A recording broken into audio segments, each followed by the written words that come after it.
one of the things to help kind of like generate that mental toughness is to, for me, is like, who's counting on you? Like, who are the people in your life that your example impacts or moves the needle for? And, right away, I think about my kids, my parents, or, really anybody you come in contact with, your example matters, whether we realize it or not. And so that's really something that's helped me to keep going when I didn't feel like going. Welcome to Engage Presents. I'm Engage co-founder and president Jake Olson. In this interview series, I ask Engage talent the most common questions we hear from event planners to help you get to know them and their stories in 15 minutes or less. Thanks for listening. Welcome to another episode of Engage Presents. I am Engage President Jake Olson, alongside a very special guest today, Chris Norton, a former college football player, always down to talk to one of those. Very inspiring story. He's an author, he's a father, a husband, obviously a motivational speaker. So, Chris, thank you so much for joining us today. Yeah, Jake, thanks for having me. So just with your story real quick, I don't ask all our guests this to begin, but just giving your story, how powerful it is. I seen you speak, clips of you speaking. I've seen clips of your documentary you have based on the book you wrote, 7 Yards. But just tell anyone who hasn't seen what your story is and how, it came about. Yeah, so 18-year-old kid with big hopes and dreams. I had these kind of I don't know, the every kind of guy sort of aspirations of being the all-American football player, making as much money as possible. So choosing a degree that would get me there, marrying the girl of my dreams, and then hopefully buying like a lake house, or better yet, the girl of my dreams' parents would already own a lake house. So I just figured, I just check all these boxes and life is just going to be great. Well, the sixth game of my freshman season, uh, as I was just, enjoying the life of being a college kid and running down to make a tackle. I mistimed my jump by a split second. And instead of taking him down with my shoulder, I hit him head on. And then the next thing I knew, I was laying there face down, motionless, listening to the players crash into each other above me. The whistle blows, the power clears off, but when I try to move, I can't. I'm trying and just literally nothing would come back. And again, being this naive 18-year-old kid, I'm just like, well, it's gonna be fine. Just give it some more time. It's a bad stinger, perhaps. But bad things happen to other people. It doesn't happen to you. Well, when they call in the helicopter, that kind of went out the window. I knew something was bad. So flew to Mayo Clinic. I was given a 3% chance to ever feel or move below my neck, which, as you can imagine, upended my world. But there was something inside of me that just thought, no what? Like, this is not going to be the end of my life.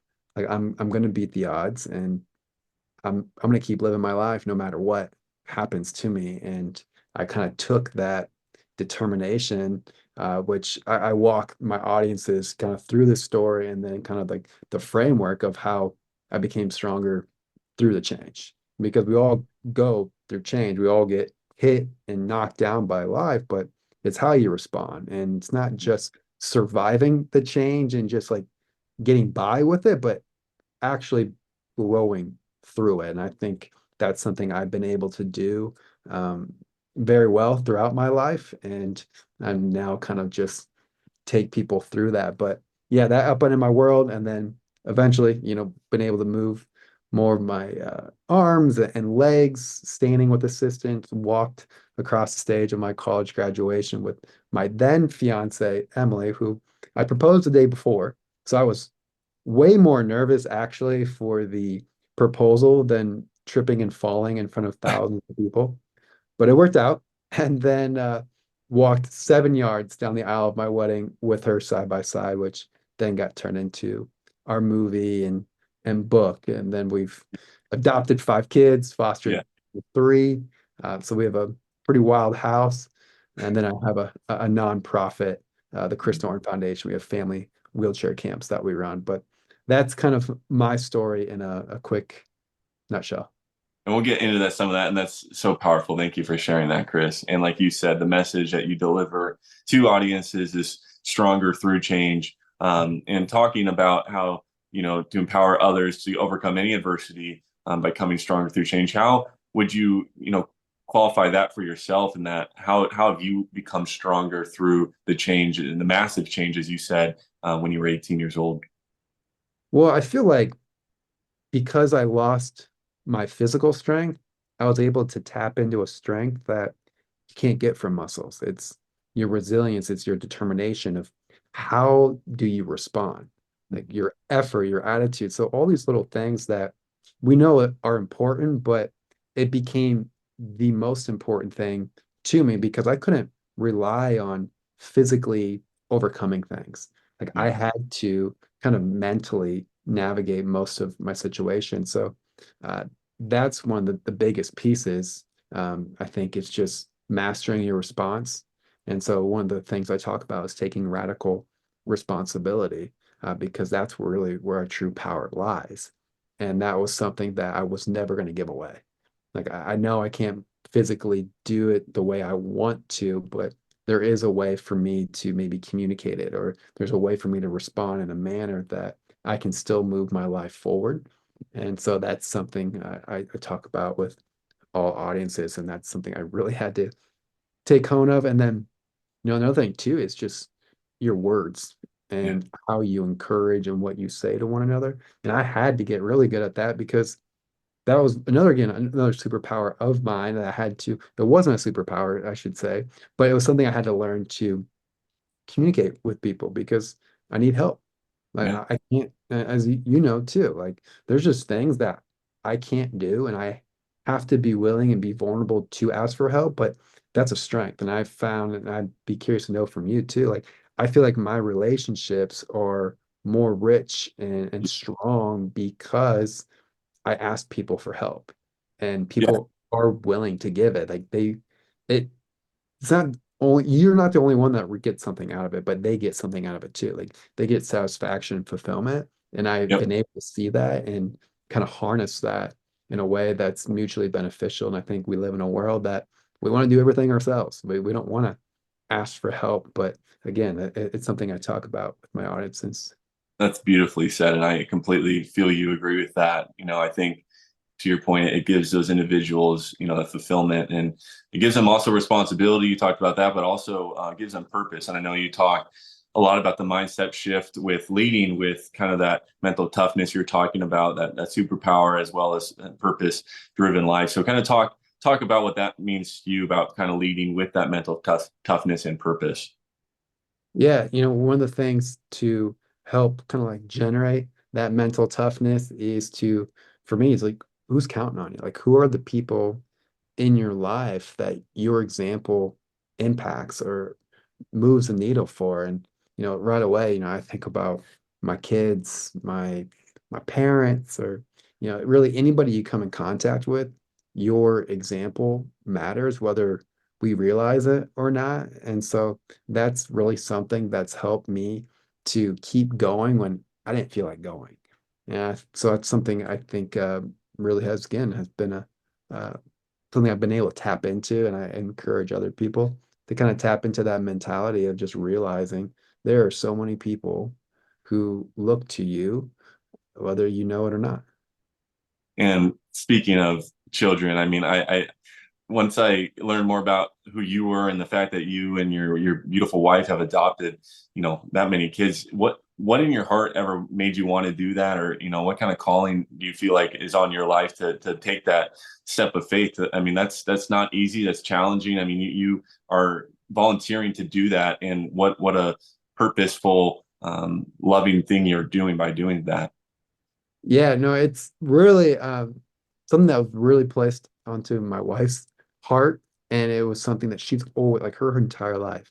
Like she was going to be a foster parent, she was going to adopt. And I knew when we were dating, like this is going to be part of our life. Like this is going to be part of our journey. I didn't expect it to happen so soon, but it was definitely something that became on my heart and a passion of mine now too. But she just it's so full of life, so full of love for children, and it's contagious. And there's just so many kids out there who need a home, like a place Yeah. that they feel loved, because so Yeah. many don't, and it's just really a special, opportunity to give these kids love. But it's really, you know, people like, oh, like what an amazing thing that you guys are doing, but really it's just amazing what they give to you. Like we're blessed because they're in our lives. You know what I mean? Like Yeah. it's not just like us giving to them, but man, they give us so much joy and fulfillment, like more than I ever thought possible. You do bring, talking about just kind of humor, you do bring a lot of humor into your speeches. My favorite quote, and like one of them at least, is you can't take life too seriously because you'll never make it out alive. And I kind of obviously use humor a lot in my situation and use it to overcome adversity as well. So talk about why you use humor in your story and how you've used it to overcome challenges. Yeah, I mean, humor is just part of who I am. Like I'm not somebody who likes to take life too serious. I love to keep things like uh easy going and fun. And so like it's just natural to me to just make light of a situation or to laugh. And I've really have been intentional about my humor because when I start sharing my story, especially like early on, when I first started speaking, I would, go into my football injury story and then I would try to make some jokes and nobody would laugh because they're all crying. They're like too emotionally like distraught to laugh at anything I had to say about some wheelchair joke or wheelchair pun. And like, okay, I gotta like rethink this and like start with some humor before I get to my other humor because now I just consider like a roller coaster ride of just laughs and lows and tears. And I think it's a really kind of a fun journey. And sometimes they're crying while they're laughing too, which is always a great treat for me to see. That it's being well received when people do that. But I do a part of my thing is I do wheelchair perks, and so I kind of go through my favorite wheelchair perks. I'd love to hear sometime your I believe you have some like blind perks too. Yeah. Oh, yeah. There's definitely some blind push, Chris. We can bring that offline. I don't know if Okay. if the public know. No, but that's awesome, man. I'm so glad that you can tell that just by speaking to you, you have that attitude, and I love to hear that, man. And we know what you do to the audience. We trust me, we do. So, kind of speaking to that, just from a actual logistical speech standpoint, speak to the event planners who might be watching this. What is it like to work with Chris Norton, from a pre-speech to customizing on stage? Just, briefly kind of speak what is it like to work with Chris Norton?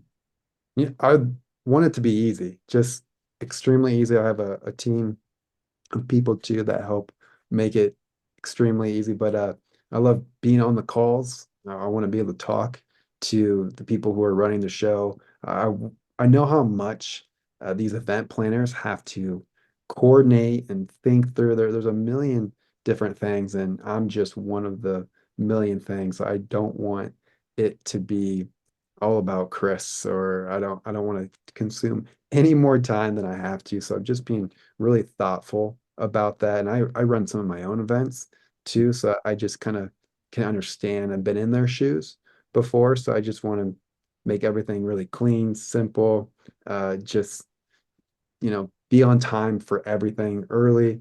Uh, but yeah, I'd say that's kind of the overarching thing is just be really easy, simple, and just also be engaged in just any way I can serve. And I love connecting with the audience afterwards and just spending as much time as I can with them. I think that's honestly the my favorite part of any speech is afterwards. It just I get to share my story and kind of the highs and lows, and then hearing other people share their highs and lows. So I think that's another part too that meeting planners and people who have booked me appreciate is just how I interact and connect with the audience. That's awesome. And you pointed out in that answer that you have put on events yourself. You do kind of know what that's like to work in that kind of setting. So, lastly, speaking about those events, you mentioned it earlier too at the Chris Norton Foundation and the events you put on. So please kind of just share what your foundation is and tell people how they can support that foundation. Yeah, so the Chris Norton Foundation, we run family wheelchair camps that are for families living with disabilities where they can just have fun and connect and form a community. Now, I know a lot of these families, they just experience isolation. They don't feel like they belong anywhere, especially in their communities. So we create literally a community through camp, and they get to do incredibly fun things like we have an adaptive zip line, horseback riding, uh, they laser tag, all sorts of sports, games, and activities. But they literally create a second family in this week that they spend together, and it's so rewarding and fulfilling. It just seeing the smiles on so many people's faces. But yeah, it's something that we hope to spread across the country, these wheelchair camps. But yeah, if you visit chrisnortonfoundation.org is where you can learn more about that and help support our mission. That's awesome. So please visit that if you want to check out Chris's bio on Engage. It's letsengage.com. Look up for Chris Norton. Again, Chris, you inspire us not only by your story, but just by the heart that you have inside of you. We can tell how sympathetic and loving it is towards other people, rather it be in your own house or outside your house. It comes through really clearly. So we appreciate you just giving us your heart for a little bit here and letting us know just what it is that makes you you. And so, with that, Chris, I want to thank you again for joining us today on this episode of Engage Presents. Stick around for more content to come. Thank you, Jake.